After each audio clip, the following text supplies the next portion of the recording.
জাতীয় নাগরিক পার্টিতে বইছে ঝোড়ো হাওয়া। জামায়াত ইসলামীর সঙ্গে আসন সমঝোতার খবর সামনে আসতেই দলটির ভেতরে শুরু হয়েছে তীব্র অস্থিরতা আর বেজে উঠেছে বড় ধরনের ভাঙনের সুর।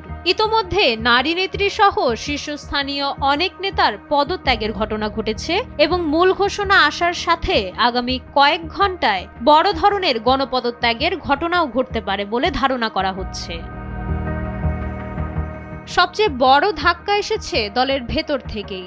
শনিবার এনসিপির কেন্দ্রীয় কমিটির অন্তত ৩০ জন সদস্য দলটির আহ্বায়ক নাহিদ ইসলামকে একটি কড়া চিঠি দিয়েছেন। তাদের স্পষ্ট কথা, জামায়াতের সঙ্গে কোনো ধরনের সমঝোতা তারা মেনে নেবেন না।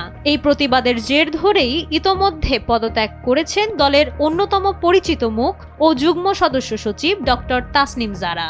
এর আগে পদত্যাগ করেছেন যুগ্ম আহ্বায়ক খালিদ সাইফুল্লাহ এবং মীর আরশাদুল হকও। তাদের দাবি, এই সমঝোতা জুলাই গণঅভ্যুত্থানের মূল চেতনার সঙ্গে এক ধরনের বেইমানি।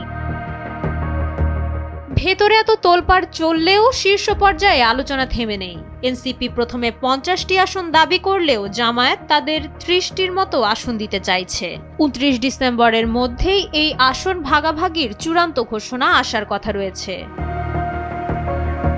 দলের ভেতর চরম বিরোধ থাকলেও কিছু নেতার প্রার্থী হওয়া প্রায় নিশ্চিত। আহ্বায়ক নাহিদ ইসলাম ঢাকা 11, সদস্য সচিব আক্তার হোসেন রংপুর 4, হাসনাত আব্দুল্লাহ কুমিল্লা 4 এবং সার্জিস আলম লড়ছেন পঞ্চগড় 1 আসন থেকে। এছাড়াও সদ্য পদত্যাগ করা তাসনিম জারা এখন স্বতন্ত্র প্রার্থী হিসেবে ঢাকা 9 আসনে লড়াইয়ের ঘোষণা দিয়েছেন। বিএনপির সাথে আলোচনা না আগানোয় শেষ পর্যন্ত জামায়াতের সাথেই কৌশলগত এই সমঝোতার পথ বেছে নিয়েছে এনসিপির একটি অংশ।